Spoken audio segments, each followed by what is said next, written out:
we're ready to begin. Anne, are you with us? I am. Can you hear me? Yes, we can. Welcome all to the Monday, July 25th, 2022 Library Board Meeting. I'm calling the meeting to order, and to determine a quorum, I will do a roll call. Please respond that you are present and you have received the materials. Marvin? Present, received materials. Alan? I'm also present. I have received materials. Terry?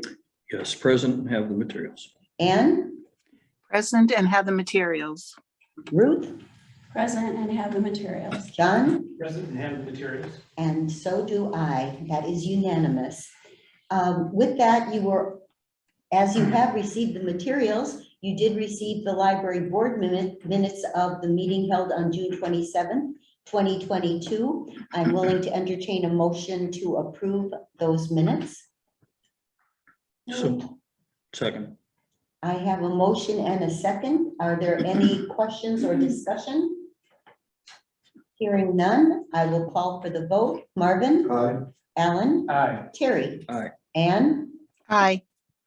Ruth? Aye. John? Aye. And I also approve. With that, we will move to the director's report. That's me this month. Welcome. So I did include the report in your packet. So I will say this has been just a really great start to my career here. Great staff. Rachel saving my life with the packet. She had it ready for Christine. I have started what I'm calling my listening tour and visiting all of the branches and all of the departments. I'm lots of things going in, trying not to let too many things spill back out. And that's going really well. You know about the incident with the Proud Boys at TUT. We do have plans in the works to reschedule that story time. We're looking at the end of August, and we will have really consistent and clear messaging for our staff for when they get questions. And we're working with Charles on a really good security plan and make sure that we keep our persons and properties safe. I spent quite a bit of time looking at the budget and finances, just because of where we are. Well, I would do it anyway, but where we are in the budget season, it's really important for me to wrap my head around that pretty quickly. Kelly will have more about that. COVID, I wish we could be done discussing COVID, but here it is again, and it's kind of running rampant and affecting our ability to staff our buildings. Which if you've been on our website at all, you've probably been aware of some of the closings we've had to do.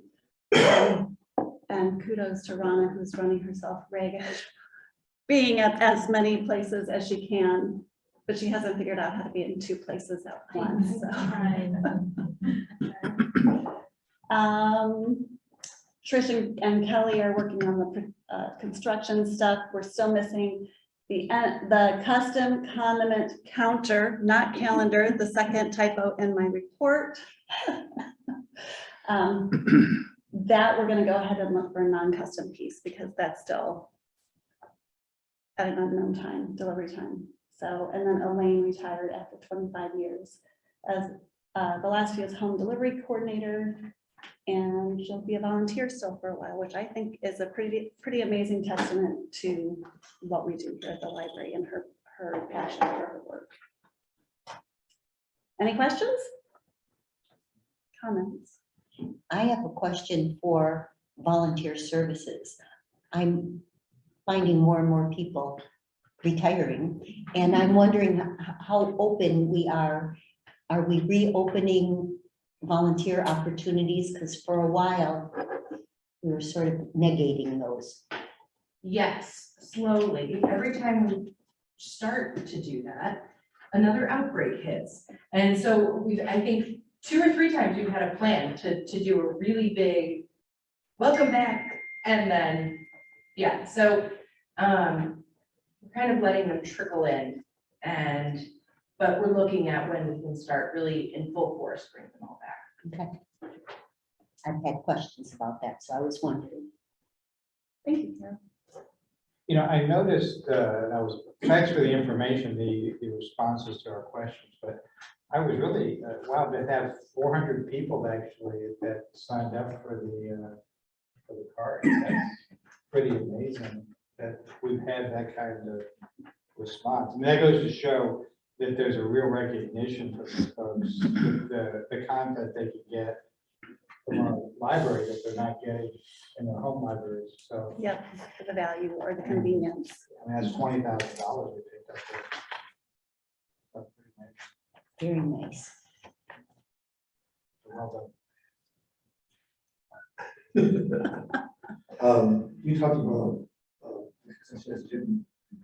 Have we made any progress on the hiring? I think we talked about. How? Yes, we're Yes. promoting to some of our other, Yes, yes, we are working on with HR, there's been, summer is a time of. Okay, what are y'all talking about now? You guys Start from the beginning. hiring about what we got. we're talking about hiring new people and how you do that. Oh, new people in general. Reaching more diverse audiences, which is something that, Kara has been working with our Outback for All teams, as the one that was focusing on our Latinx community and the one that has been focusing on our African American community. So it's a matter of, kind of coming together and making sure that we're finding the right ways to reach them. So Dr. Curtis has, connected us with WUBS, and then also we have connections with radio, civil work, and then also going to places like some of the African American churches and making sure, and a lot of that requires some trust building, because we don't want to just drop off flyers and, because then we have to entirely depend on them to just put them up, and we want them to feel kind of that we have a relationship of trust where they're, they want to help us out and they know that we're able to kind of, see through the promise of helping out their community. So it is something I can't report on any direct progress at the moment, but it is not something that's gone away at all. And Kara and Marissa, who's our communications manager, are all kind of talking about ways that we can continue that. And we have been doing some more advertising for some of our programming, which Marissa could speak to, through radio support and WUBS recently. Yes. I'm going to give you we get a lot of job announcements to the 100 Black men. So, Okay. there's also 100 Black women now. Mhm. So we have 2 more organizations that send out emails to the membership. Okay. So it's the 2 of those. And with that, would you be the contact for, I think we have contact with 100 Black women. I'm giving the president's email. And he will send it right to him. Because he goes to him to the membership. Yeah, I know Ed Pro is working with that on another program. Any other questions, comments? Hearing none, I will call for a motion to approve. So moved. Second. I'll call for a roll. Marvin, Aye. Alan, Aye. Terry, Aye. Ann, Aye. Ruth, John. I also approve. Moving right along to the library build us. Kelly? Afternoon. This month's bill list was a little bit lighter than it has been. It was $1,163,040.76. We had one payroll on this because of timing last month. We had 3. There was only 50,000 in construction costs. We still have some, as Stephanie mentioned, Trish and I have gone through, and some of them we're still not paying yet because punch lists aren't completed and their things haven't arrived. And of course, we had the $165,846 policy renewal for our property casualty insurance on this month's bills. Any questions? Motion to approve. Second. No questions. I'll call for the roll. Marvin, Aye. Alan, Aye. Terry, Aye. Ann, Aye. Ruth, Aye. John, Aye. and I also approve. What I hate to go backwards, but we didn't really talk at all about our patron engagement statistics. Does anybody want to address any of that information? So Thank you, I'm sorry, I hate to go backwards, but I was, we love the patron And engagement. Yes. I actually had a little note to talk about, which I forgot to read about, not specifically those reports, but in our quarterly reports, we're seeing an increase in card holdership and from people who are using the library for reasons other than books. So that's free, the free printing with a library card, the faxing with a library card. And that really is showing us that what we set out to do is working. So we're pretty pleased about that. And then anything else, Jen, you want to say about the patron engagement statistics? I think one of the main things to note is in the interest of continuous improvement of these, all of the statistics now have the 2019 data. So, which has been very interesting for kind of looking at, before and after. yeah, it's the before and after. It's the true picture of, where, and obviously so many things have happened between then and now. Knowing whether 2019 is the year we should be comparing ourselves to is, I think that's another question to ask. But it is interesting that we're seeing, circulation there's following the same trends that we've seen in the past, which is encouraging. So a monthly cardholder signups and also re-engaging cardholders has seen the biggest increases. Things like Wi-Fi are also up. But total visits is still, it's better than it was the past 2 years, but we're still significantly down from 2019 levels. And then circulation, there's other factors at play with billing fine free and having automatic renewals are all factoring into these numbers. But I think what we're seeing is that we have a long way to go before we get back to 2019. But as far as looking back over the past 2 years, everything is upwardly moving. So that would be, those are, I guess, where we're at with patron engagement. Thank you. Go ahead. No, I have to commend you guys, because I've been on the third floor lot. And the people in the copy and the computers, I get stuck in this. Okay. But I watched the other people as well, especially the population that is probably, I'm not sure, I don't think they're homeless, but they're struggling.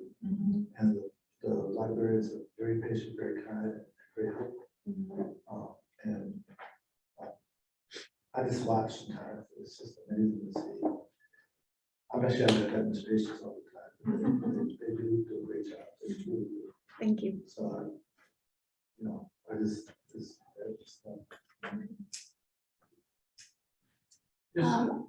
Go ahead. I just wanted to give a personal shout out. I took my grandkids to River Park Library and they do that scavenger hunt and it is so wonderful. I love it. I've done it a couple times with a couple different grandkids and the librarians are so helpful. If you don't quite get all the clues, they'll say, it's sort of over by the, and it's just, I love that scavenger hunt. It's really good. So thank you for that. Ellen? I was just curious, Kelly, I just noticed one thing on page 4 or 5 of the accounts payable register. There it is. The bill list, yeah.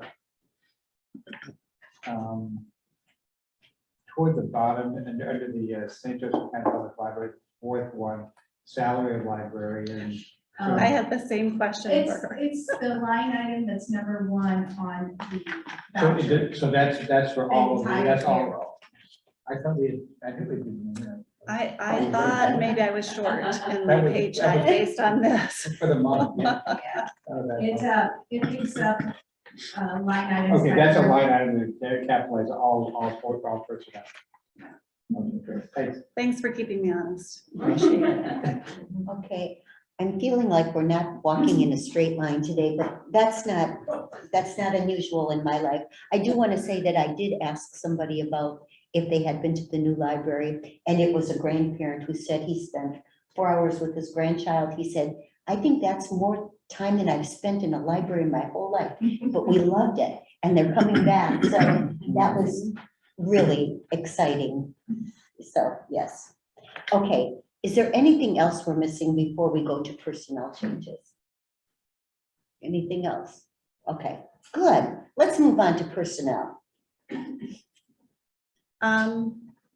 Nothing significant, sort of your standard, am I right, Kara?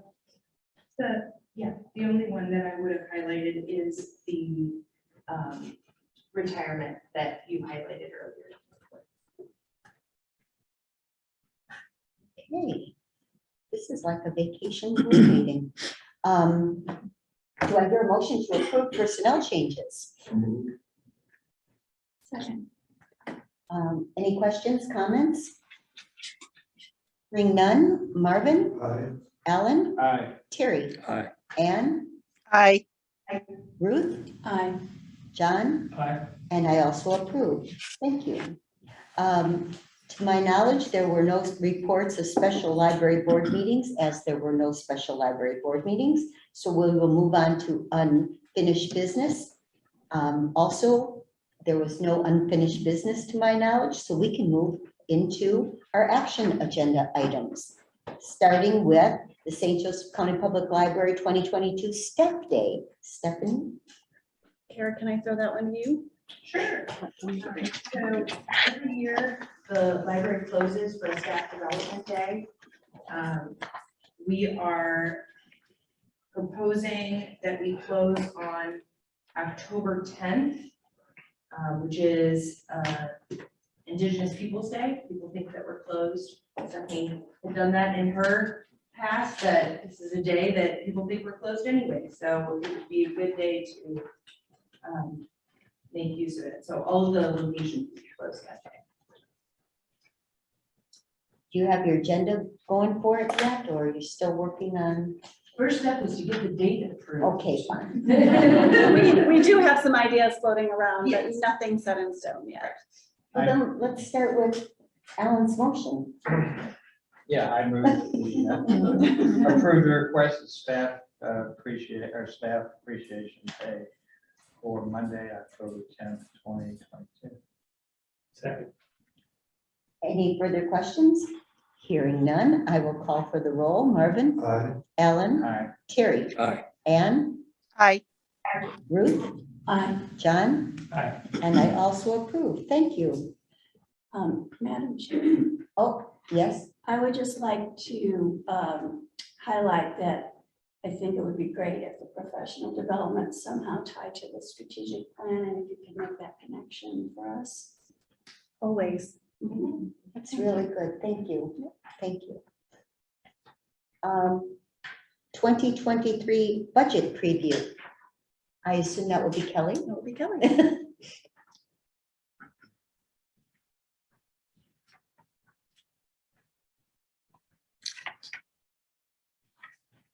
Talk very briefly about a review of the budget process, just to refresh our memories on. I know everybody waits with bated breath for this time of year, but to refresh our memories on how the process works and kind of what we're looking at before we get into the budget areas.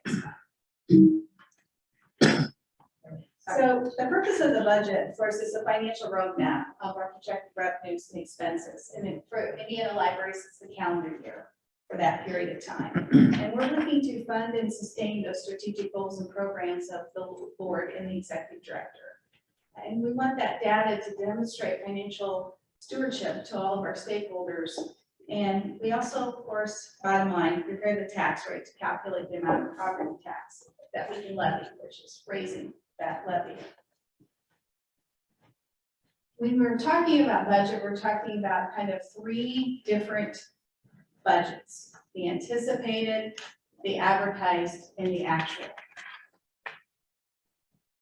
The anticipated is, our realistic expectations of what our estimate of our income and our planned expenditures are going to do. How do we get there? Historical data, current trends, planned programming, needs and wants, those wish lists that come from everyone of what they would like to see, and then we balance that by living within our means.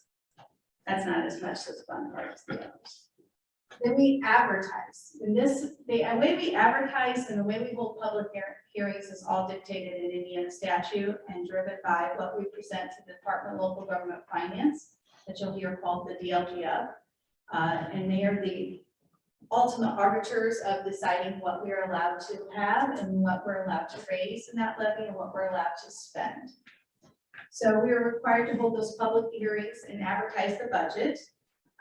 We're also, have a lot of unknowns when we go into this budget process, where things will actually land. We're planning 18 months out. And we're also including our cash balance in this whole thing. So there's a little bit of professional guessing. And we often advertise high because of those unknowns, so that we can get the correct, adopted, and approved budget. And then, of course, the actual is what we actually get to spend and what income we actually receive. So a few definitions, and might be a quiz later, so I'm just kidding. So your appropriation is that authorization. That is really what you're allowed to spend. That's what it's called. It's appropriation. That's what we get back. The assessed valuation, or AV, is the estimated value of all the property for tax purposes. It took a huge jump last year, and we anticipate that it could be in the $6 billion range this year for that. And that's gone up from just below $5 billion a few years ago, so it's really jumping up there. And a fund, of course, is our individual account that segregates the appropriations and revenues for specific purposes, i.e. like the general fund. Encumbrance is an amount you intend to spend. If you think of a purchase order, that's what an encumbrance is. And this property tax formula, a little bit hard to wrap your brain around, but essentially our tax rate is our net assessed value, that AV, divided by 100 equals the levy, and then we get a rate by taking that levy and then doing a little bit of algebra and you get your rate. The average growth quotient is the amount of money that we are allowed to increase our budget, and that comes from 5-year rolling average of non-farm income. Now, we just received that number and it's 5%. Or that's the highest it's ever been. It's been trending upward. A few years ago it was 3%, and then it got to 4. I think it's 4.3, I think, last year. So it's been trending upward. If we do end up taking a year with a recession or something where we have a little bit lower growth, that negative number would stay on there for that 5-year rolling. But right now it's pretty good. Circuit breaker. This is the biggest impact that we do have on our budget. It was voted into the Indiana Constitution in 2010. And what that is it caps the property taxes at the % of value of those homes, less their exemptions, like their homestead, mortgage, etc. But the mortgage exemption is trending away, and they're going to up the homestead. But so 1% is your house. And you're going to pay more than 1% of that net assessed value on your home. 2% are rentals and farms, and 3% is commercial. And that is in the Constitution, so it probably won't go anywhere anytime soon. So it's funded by a reduction in property taxes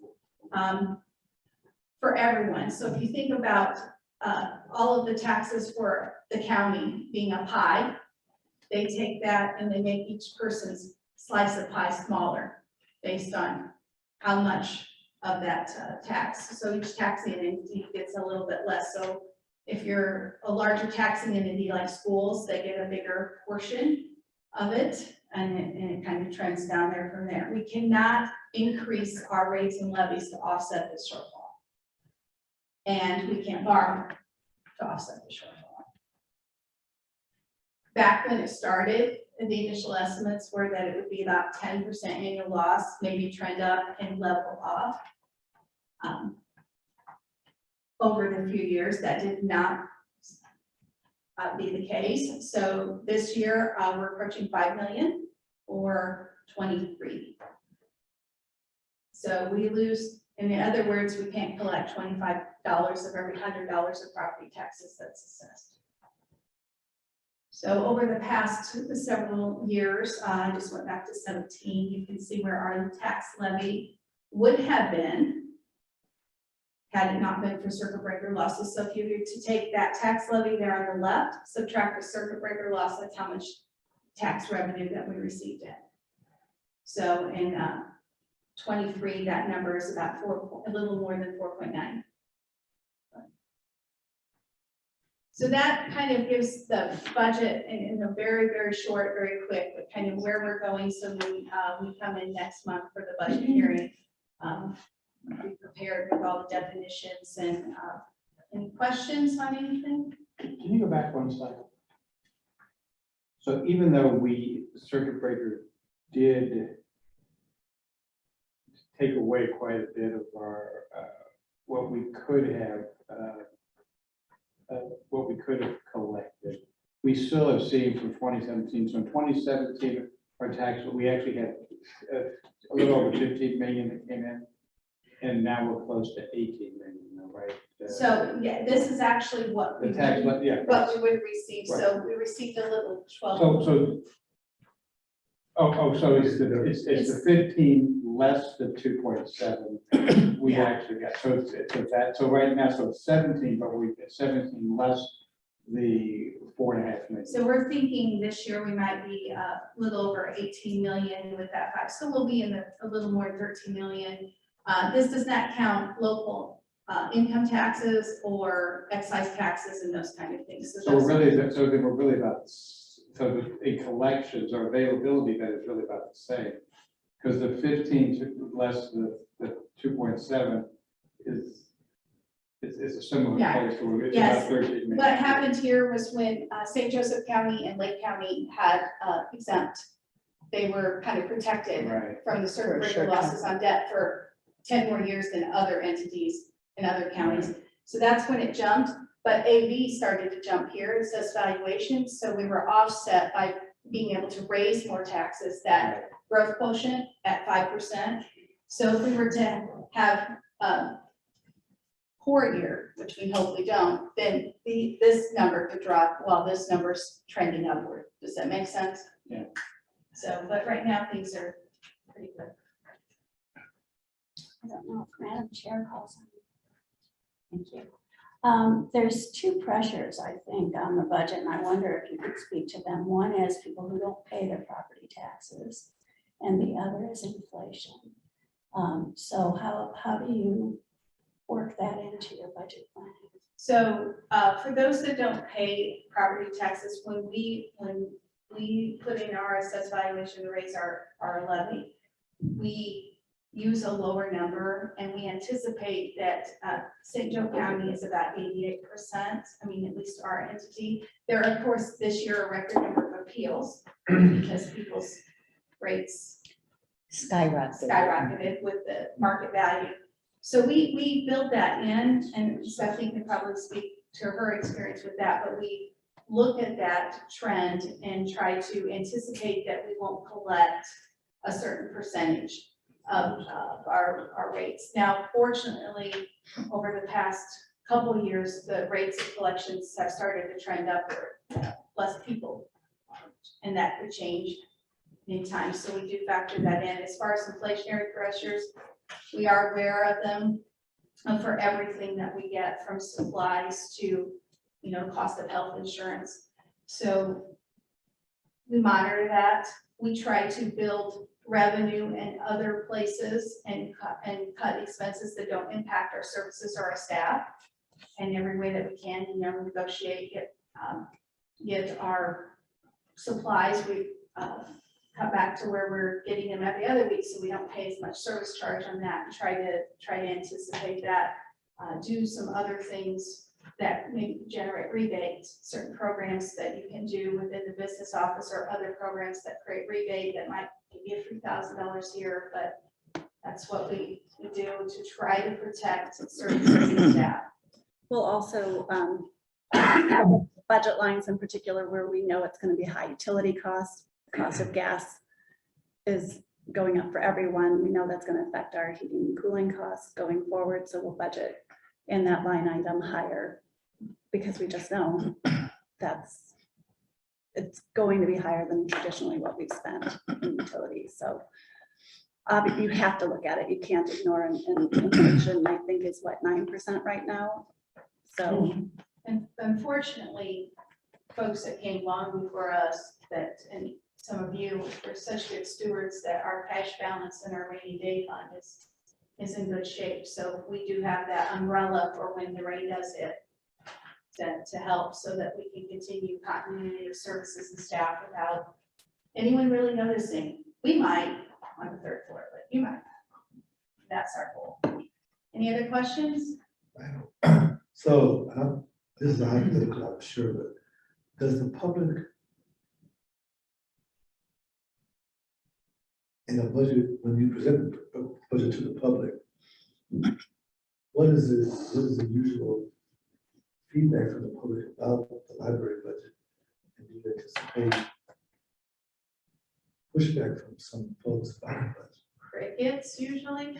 I don't hear too much. Usually what we hear is not through the budget process. We hear when something's down the road, and that's when you hear feedback. Is it something is wanted and maybe you can't get it at that time? That might be when you hear feedback, but not too much during the budget process. Usually somebody should knock on some wood for that, but normally no, not. I was said that in preface what just happened. I'm hearing, people go to budget meetings now to demand that libraries don't buy certain books, that kind of stuff. So Yeah, that is. that's something that we should be. You should be. looking That at. is our presentation a little later in this very meeting. So yes, I do expect, I don't expect, it would be unusual for anyone to come to our public hearing or adoption meeting for the budget. But as we get into more book challenges, do I see a future where that could be possible? Sure. Yeah. Sure. This year, hopefully. I mean, typically it's pretty boring stuff.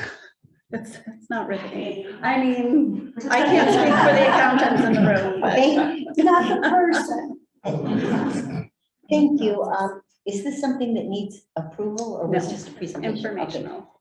So next month is when so next month. We moved everything up a month, so next month we'll have the hearing, the public hearing, and we'll talk about and get any feedback on any changes, and then in September we'll have the adoption. So that'll be line item Right. next month. And this is the budget for 2023. 23. The time of year where I can't remember which year we're in, 'cause we're working on 2023, but we're in 2021, but it still feels like 2015. I understand. All right, moving right along to materiality policy. Will you be addressing that, Stephanie? Yes, I can. So in pulling and looking for and finding different policies for the library, one of the things I came across was our materiality policy. So materiality, for the purposes of the State Board of Accounts, is the number at which a financial loss would be noticeable or impactful and would therefore trigger an investigation into what happened. So our materiality was set at 500 for cash, and our cash is pretty good all the time. But our trigger for non-cash items is $500. So if you lost a laptop, you have to report that to the State Board of Accounts, and they have to automatically trigger an investigation. So 5,000 is a much more typical number for a library this size. So I thought I would bring that to you and request that we move that to 5,000. So the only change is Is the the change in number. the non-monetary. Yep. 500. Is that subject to the state or? The state says we have to have a policy. The 5,000 is their recommendation for a library this size too. 500's a really, I mean, you could, one of these, I don't know, 2 tables disappear and you're at $500, and then you have to trigger this investigation through the State Board of Accounts. Sure. Let's not Let's do not that. do that. Do I hear a motion to approve? I have a motion to approve. the policy. Second. 5,000. Thank you. I have a motion and a second. Any further questions? Bring none. Marvin, Aye. Alan, All right. Terry, Aye. Ann, Aye. Ruth, Aye. John. Aye. I also approve. Thank you very much. Reimbursement adjustment. Again, Stephanie? again, me. So, what happened? I clicked on something. Hold on, let me find. Page 42. I know, I don't know where, I'm not a Mac native. I'm learning. Here, have that, please. Hard copy, always a no fail. So in February, we processed through the business office a request for tuition reimbursement. And it was discovered in, what are we, July? And at the end of June, that reimbursement was not correct. And the people submitted the proper paperwork. So I just don't feel like it's right to go back this many months later and ask them for the money back. So I would like to go ahead and sort of do like a bank error in your favor. It was our error, it was not their error. And just sort of say it's okay. You also were talking about possibly rewording the reimbursement policy. Yes, so when we look at the handbook in the fall or the winter, we will reword the policy so that it is more clear to the business office and to everybody. Because my first question was, why didn't they notice it was overpaid? Because we do certain classes 50%, certain classes 100%, and it's sort of this mishmash and mix. And so the amounts matched the receipts that they submitted. They just were paid improperly at those levels. Am I explaining this correctly, more or less? The one, I mean, $1,200 jumped out. I mean, the couple $100, that 1,200 really jumped out. Yeah, so for this person, that's a significant amount to ask back when they thought they were correctly reimbursed. I think the bigger issue which you're addressing is avoiding the problem the next Correct. time around. Correct, absolutely, and making sure that it doesn't happen again. Yep.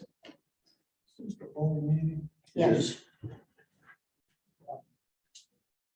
No one in your staff knew where the board meeting was held. Oh, no. So this is the board meeting 4/15, correct? Yes. Correct. Yes. Yes. So do I hear a motion to approve? So moved. Any further questions or discussion? Hearing none. Marvin, Aye. Alan, Aye. Terry, Aye. Ann, Aye. Ruth, Aye. John, Aye. and I also approve. Moving on to library. Thank you. Library Board resolution to declare excess materials. Oh, no, it is.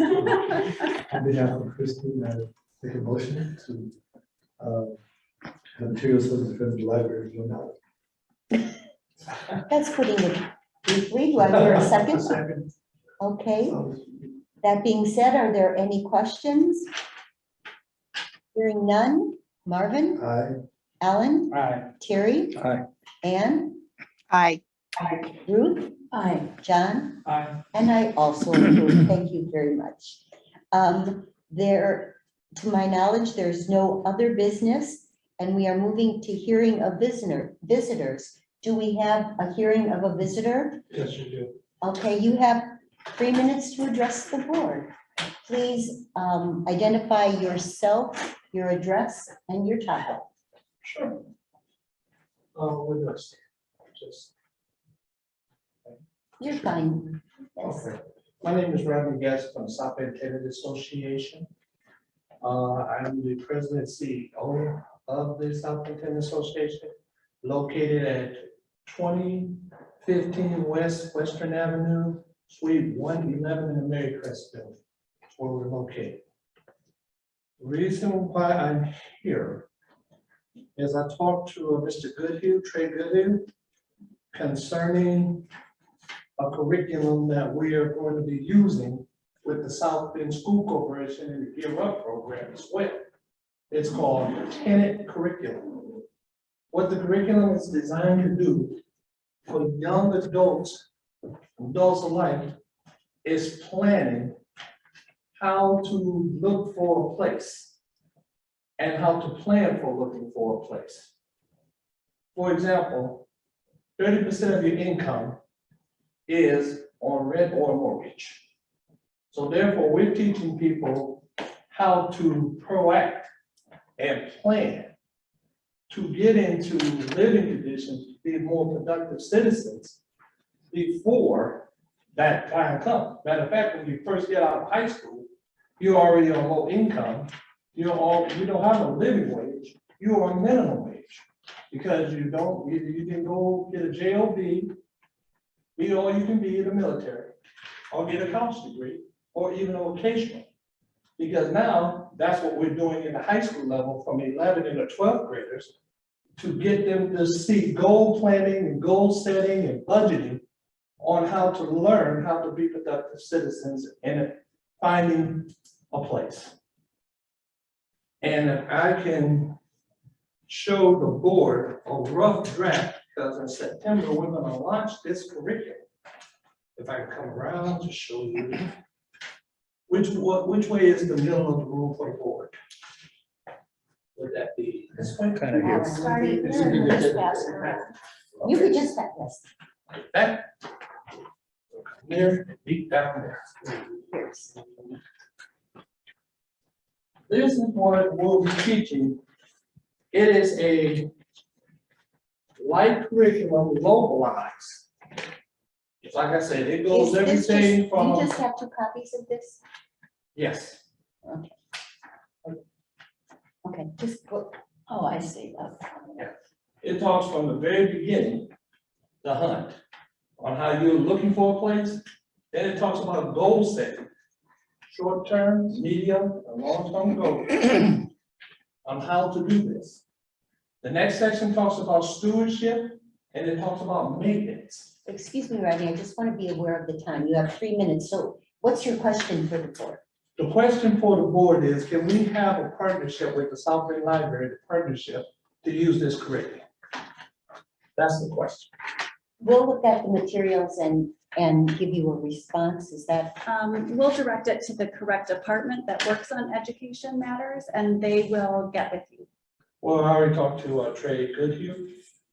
Concerning that matter, I think that's the department that you're referring. He's, right, we'll get it to his supervisors, And they already aware of and it. they'll respond to you with a yes or a no of where we're at. so thank you for bringing the materials to us. Not a problem. Thank you very much. Make sure you get. I'll the make sure original. Yes. I have a copy of that.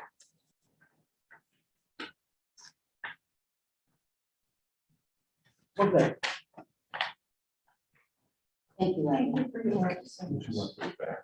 Yeah, we'll want to. Well, you want one of the back. Yes. Oh. I hear you. Can I keep one copy? Yeah, there's a rough draft, but yes. Sure. Thank you.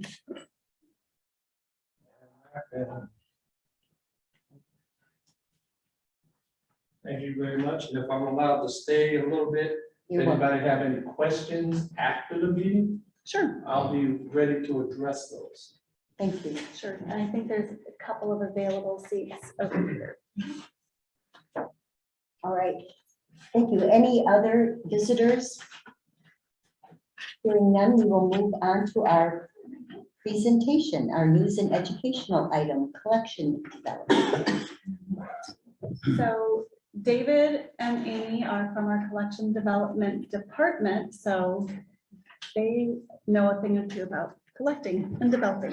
So they're, All parts of the collection run through our department, all the purchasing decisions and ordering. And book challenges and our responses to those. They come to us first, and as we go through, we'll kind of guide you along what we do and how we get to them. But can I interrupt you for 1 minute? A copy of the collection development policy as it currently exists is in your board packet. and there's a couple of appendixes that should be in there as well that I'll be reading through. Kind of going to go through them a little bit more in depth because they are the basis of how we build our collection development policy and what we do as a library and what we stand for. So, since COVID-19 shut everything down, people have been losing their minds a little bit on things. The political climate has become very divided. You hear about it in the news, things are just going off the rails, and it's hard to have a civil and intelligent conversation on different topics. Coming out of this, conservative groups and parents that were frustrated by e-learning and the extended mask mandates when the children returned have kind of been further angered by the social justice movement that brought the LGBTQIA+ community and other things to the forefront, systemic racism to the forefront, leading parents to question what are their students, their children being taught in schools. The anger's led to calls for the removal of books on topics that they do not feel fit their own personal beliefs, that are pushing a social agenda on their children. Conservative politicians and these parent groups are getting organized and leading a conscious effort to try and get these materials removed. As libraries, we provide a place, an open forum for an exchange of ideas that are essential in a free and democratic society. We want to make available the widest range of viewpoints, opinions, and ideas so everyone can freely discuss, learn, and understand all points of view. Our collection development policy that we have up here is based on the tenets of the American Library Association's freedom to read and the Library Bill of Rights. So with our policy, we provide a diverse and equitable collection. It's our responsibility to make sure we represent everyone in the community, to defend everyone's First Amendment right. Materials will not be marked or identified as being immoral, inappropriate. If we agree with them, if we don't agree with them, it's up to the individuals to come up with their own understanding. Use of materials should not be denied because of age, race, religious beliefs, sexual orientation, national origin, socioeconomic or educational level, or political views. And the responsibility of the use of materials and equipment by children rests with their parents and guardians.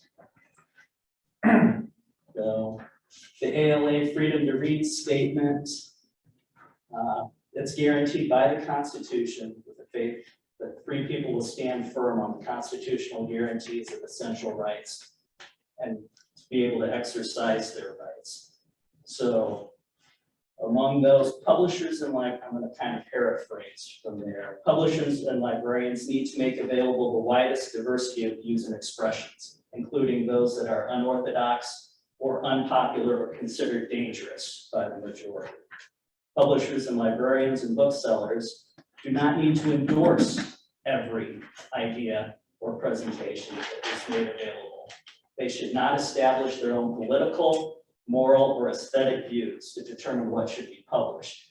Unfortunately, at this time, there's a trend in the publishing industry where they are making the determination of what they're publishing. There was a big run when President Trump lost the election. Folks in his administration were proposing to write books, and a lot of the big publishing houses were refusing to take them on, and they had people resigning over the thought if they would have accepted them. Publishers and librarians and booksellers should not bar access to writings on the basis of personal history or political affiliations of the authors. We're also seeing Amazon not promoting conservative authors at this time, or even selling some of them, because we do get requests for materials from patrons, and some of the materials they want are not readily available from our regular distributors, and we can't always get access to them easily. There's no, The fourth point, there's no place in our society for efforts to force views for adults to confine adults to deem what's suitable for adolescents, or to stop the efforts of the authors from expressing their views. It's not in the public interest to force a reader to accept prejudgment of label characterization or expression of the author as subversive or dangerous. Publishers and librarians are guardians of the people's freedom to read, to contest encroachments on that freedom by individuals or groups seeking to impose their own standards or tastes upon the community at large, or even by the government when they seek to reduce or deny public access to information. And we'll have some examples of some of that that's going on. And finally, it's a responsibility of publishers and librarians to give meaning to freedom to read by providing books that enrich quality and diversity of thought and expression. By this exercise, it's our responsibility to provide both sides. So if somebody thinks a book is bad, we have something that they might find is good. If they think there's an idea that's bad, we provide them with a good idea. Every librarian has purchased books that they're like, Yep. I don't like So, it, but you buy it for everybody, yes, right? personal It does not opinions matter. do not matter because we support everyone in the community. Everyone is our taxpayer and have the right to read about their own particular viewpoint. So were you saying that the books that you're having difficulty getting are the more conservative books because they're not available from your normal vendors? Is that what you're saying? There is that, and the normal, regular big publishers are not taking them on, and they're having to go to smaller publishing houses. So, and then there's been a big upheaval among the publishing industry in that regard. The Library Bill of Rights is another piece of the puzzle of what our core beliefs are. We affirm that all libraries are forums for information and ideas, and the following policies are the guide to our service. Books and library resources are provided for the interest, information, and enlightenment of all people in the community that we serve. They should not be excluded because of origin, background, views, or those contributing to their creation. Libraries should provide materials and information presenting all points of view on current and historical issues. Materials should not be prescribed or removed because of partisan or doctrine disapproval. That's a lot of kind of what's going on where they're trying to remove past things. Libraries should challenge censorship in the fulfillment of a responsibility to provide enlightenment and information. Libraries should cooperate with all persons and groups concerned in resisting abridgment of free expression and free access to ideas.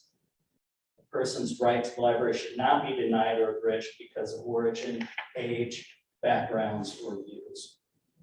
Libraries, which make exhibit spaces and meeting rooms available to the public they serve, should make such abilities available on an equitable basis, regardless of the beliefs or affiliations of individuals requesting use.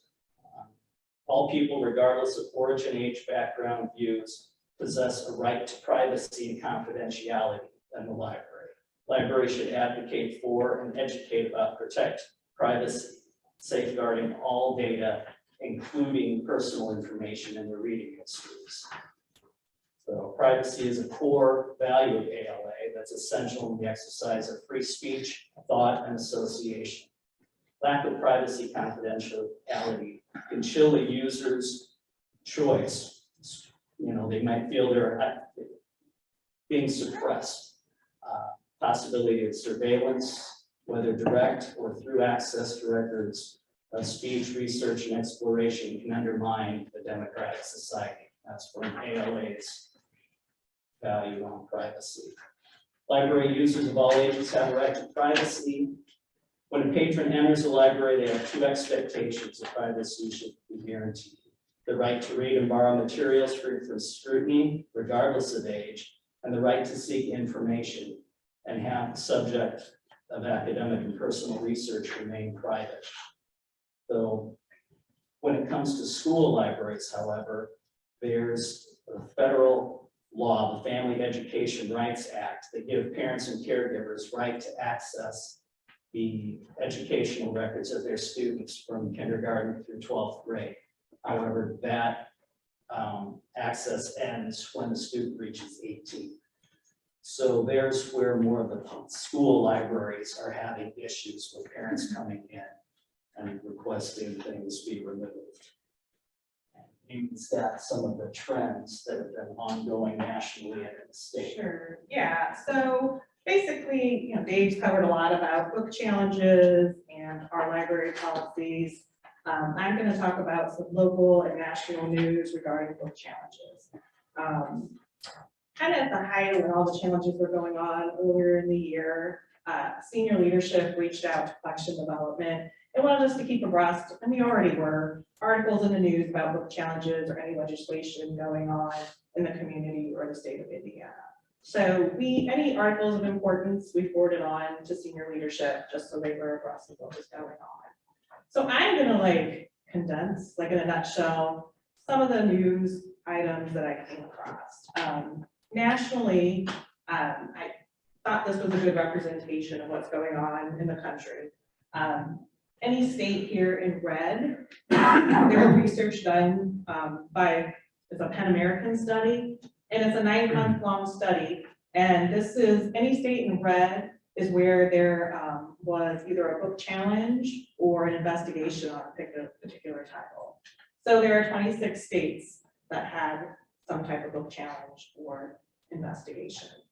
Texas led the pack. They had about 700, and also backtracking, of those 26 states, about 1,100 titles were either banned or investigated during this 9-month period.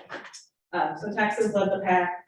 They had about 700 book challenges or investigations, followed by Pennsylvania. They had about 450, and Florida about 200.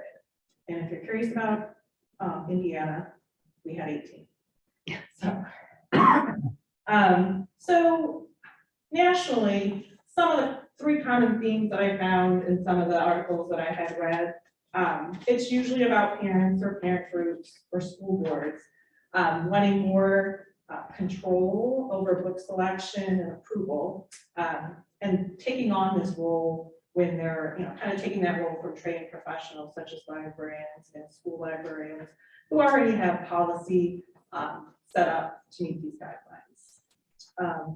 Also, there was quite a bit of articles on legislation limiting what teachers and librarians can teach in the classroom and what materials can be provided as far as on subject matters such as race, religion, and politics. Also, kind of a third big theme going on, there was a lot of legislation or information about removing legal protections that educators such as librarians and school librarians already have as far as providing materials harmful to minors for educational purposes. Currently, educators are usually protected under this harmful material for minors due to educational purposes because they have their own policies and plans in place to cover this. And the legislation removed protections, the proposed legislation removed protections for our librarians as well. And not just for educational purposes, but if a kid checked out a book that a parent thought was harmful to minors, which would be not having literary value or obscene or whatever. Well, we know we can't control what kids check out. We can't control them walking over to the adult side and checking materials out from there. It's not what we do. They could sit and look at books that their parents don't approve of without ever checking them out in the library. So it's not even, in my mind, enforceable legislation, but I do expect that we will see that in the legislature again in this coming session, those attempts to remove protections for librarians. So yeah, going in. Sorry. No, that's fine. No, state news. And what Stephanie touched upon, there were a lot of laws that were introduced but not passed in the state legislature this year. Big one was a Senate Bill 167. The thought process there was to create parent-led curriculum committees that place restrictions on how teachers, librarians talk about issues or have materials on topics such as race, religion, and politics. That did not get passed. And actually, there were a lot of educators, librarians, teachers who went down to Indianapolis and spoke up and challenged this whole process. They spoke to wanting a diverse education for their students where critical thinking is involved. This bill kind of got recycled into House Bill 1134, which was also not passed. It's basically the same premises, but just changing the language some in order to get this passed again. However, that also failed. And then finally, there was Senate Bill 17, which we're going back into trying to remove the legal protections that librarians have as far as materials harmful towards minors. This also did not pass. It also had a lot of support by educators who went and stood against this particular bill going through. This was also recycled into Senate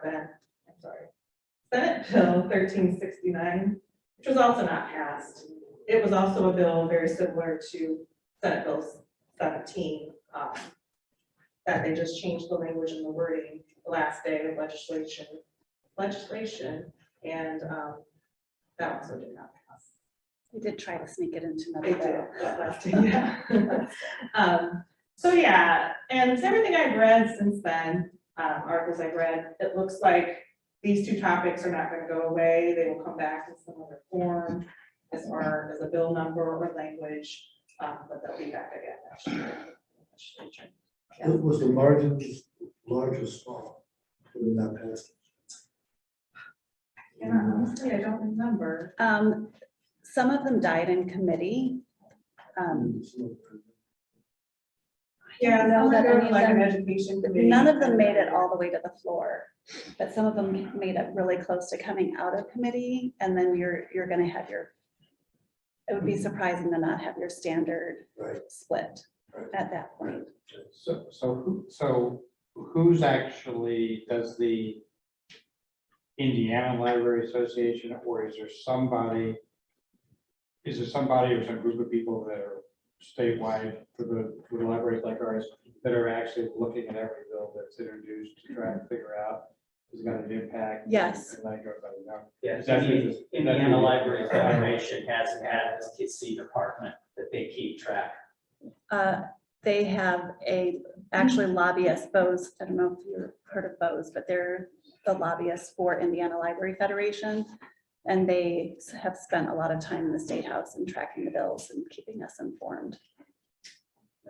And the protections that would be removed if they found that we had books that we purchased, collection development department individually could be susceptible to arrest, fines, or imprisonment. We'll visit you. I kept telling my husband, I'm going to jail. Other questions for David? But just the section 4.8 of our policy here, the last slide, talks about if there is somebody who goes through our process and does a request for reconsideration of library materials, like it's set forth on the website, then it says the library will conduct a review following guidelines that challenge resources, Appendix I from the American Library Association. So I didn't find that in there. Can somebody explain to us what is the procedure that's set forth in Appendix I? Yep, I've got that. So, first, I wanted to talk a little bit about your role as a library board in helping us with this. As part of what's been going on nationally, there have been some communities and states where they have passed laws that all boards would be appointed by government, library boards would be appointed by government officials, which could really lead to stacking the deck, so to speak. They are appointed already. Yeah, But they're but- talking about elections, aren't they? Not some elections, but the way they're wording it, it's, you guys are appointed by different entities within the community. This is all one political entity would appoint the board. And a lot of them are stacking the deck conservatively to go against having a lot of the challenge books within. So there's some things that, you know, we have to kind of try and guard against. But the library's board's role is to be advocates. And the public trust, a manual for Indiana public library or public library board members. There's page 15, which talks about being an advocate to support the library and help defend our policies in the community with local politicians and community leaders and groups. Your advocacy efforts will be generally part of a planned board effort. Individuals cannot speak for the full board, but can speak about the board's position on issues. So, and promote library issues or interests at any time. Advocating for the community to the library is another role that you would have, representing community standards and interests. But to be prepared, you know, when you voice community needs, it's got to represent the entire community and not just particular special interests. So everybody has to be kept in mind. And then when different laws are getting ready to be enacted, be prepared to contact government officials to support the library when controversial laws and decisions are being discussed. And I know the admin, we're keeping up on that, would let you know when that would come and who to be able to contact. Knowing and understanding ALA's freedom to read statement and the Bill of Rights that I went through earlier, understanding them as a foundation of what we do as a library is important, which is why I went through them in a little bit more detail. Your response to a challenge. That's going to, when somebody comes up to one of our staff, that we acknowledge their person, that they have a right to question the resources.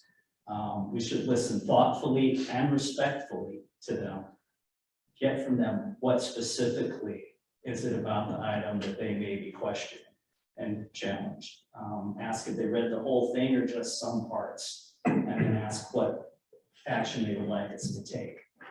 The staff who do not promise to act or appear to agree with the individual will offer assistance in maybe finding other material that they might prefer to read.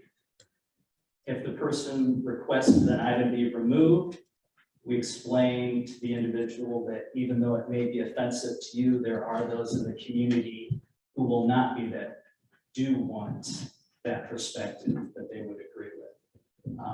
Kind of talk about our collection development policy and how we purchase for everyone in the community, that we have diverse collections, and that all users have the First Amendment right to borrow, read, and view and listen to resources. The individuals concerned about children or young adult materials, we reinforce that we buy for everyone in the community, and it's up to the individual family or guardian to discuss with their children what they feel that they should be reading or listening to. It's up to the parents to review. A lot of times, folks just want to be listened to. They express their concern, usually okay, understanding that we represent everyone. But if they do want to have the material challenged, they want it removed, the staff will explain the process, that fill out the reconsideration form. No action will be discussed unless that form is filled out and turned in. And the individual returns that, and whoever takes the form, they should make note of whatever has been said, what the individual's point of view was, their recommendations. Should be reported and passed on to keep the director of the library alerted, just in case they may not turn it in, but contact a later date and time. So supervisors, everybody should be aware of a request.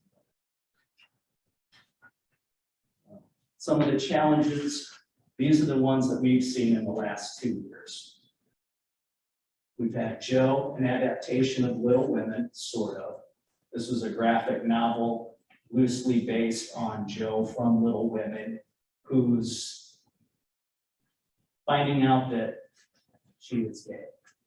And the young lady took exception to it because her family doesn't believe in that. So we had to explain. I actually got the call from the mother about this. We had a comment come in about Pride Month and Black Lives Matter displays that were ongoing. They felt the library was promoting these agendas. And we had to explain, we are not promoting any agenda. We make displays based on different current events going on in the community.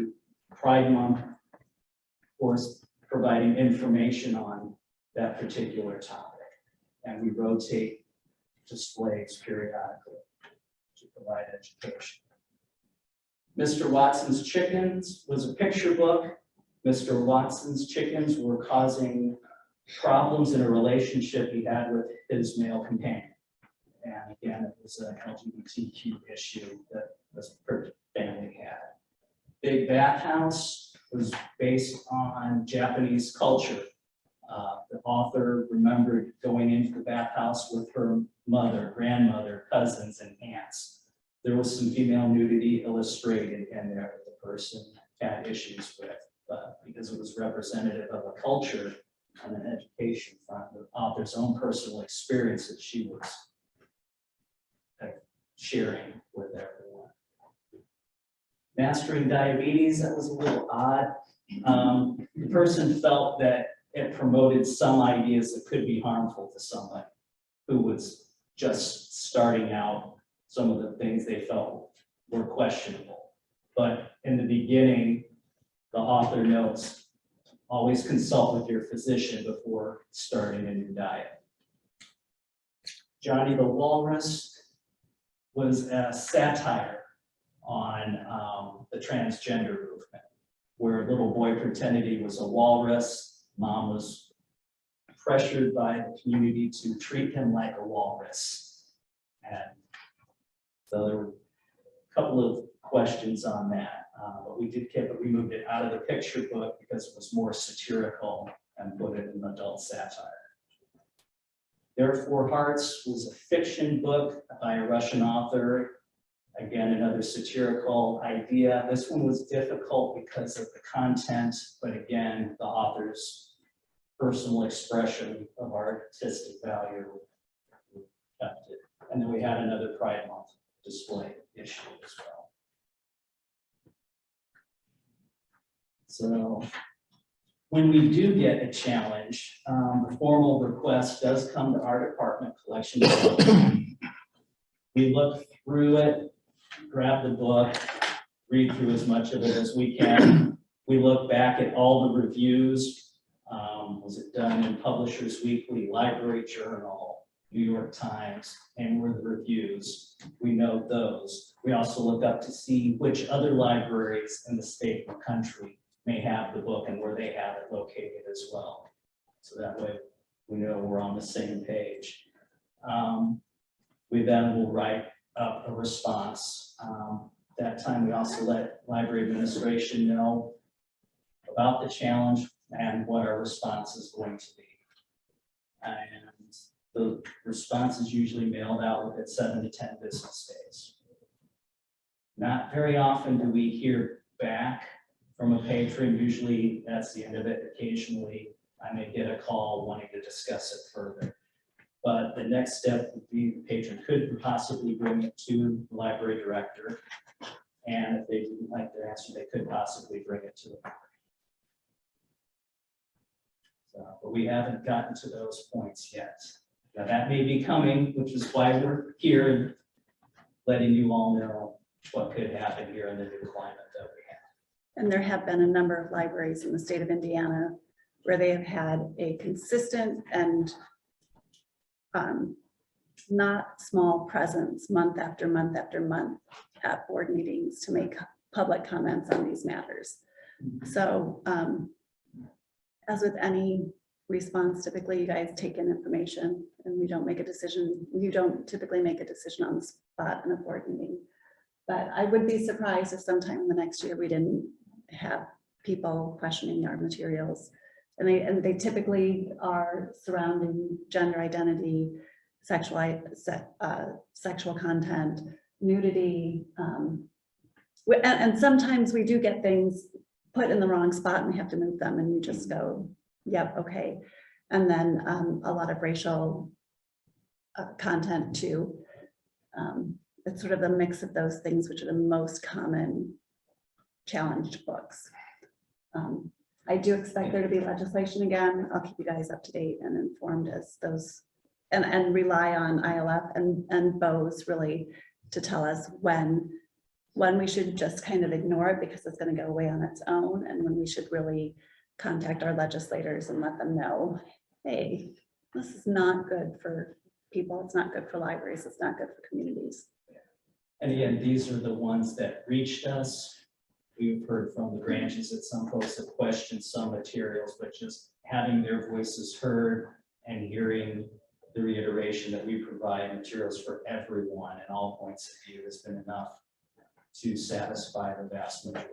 For most reasonable people, just to think about, you know, this is not what my family wants, but there are other families that are looking for this. For most reasonable people, that's all they really need to hear, is that we have something for everybody and can we help you find something different? And it doesn't typically go any further than that, but 3 of these challenges came from one particular family. okay. So, and I know at the branch that they've tried to engage staff in discussions on multiple times, and they just had to cut that off. And we'll do more training. That it probably will be one of our breakout sessions and our staff day. Just so staff are always comfortable with addressing the concerns as they come around. Thank you, David. Thank you. Any Questions, other comments? questions? If we as board members, but outside of these proceeds, just our own in the grocery store, if someone's to come up to us and state in some form or another they have a problem with books, what could, is there some, should we refer them to a particular person to file that complaint? And would that be you or? Yeah, we can have them contact me in collection development.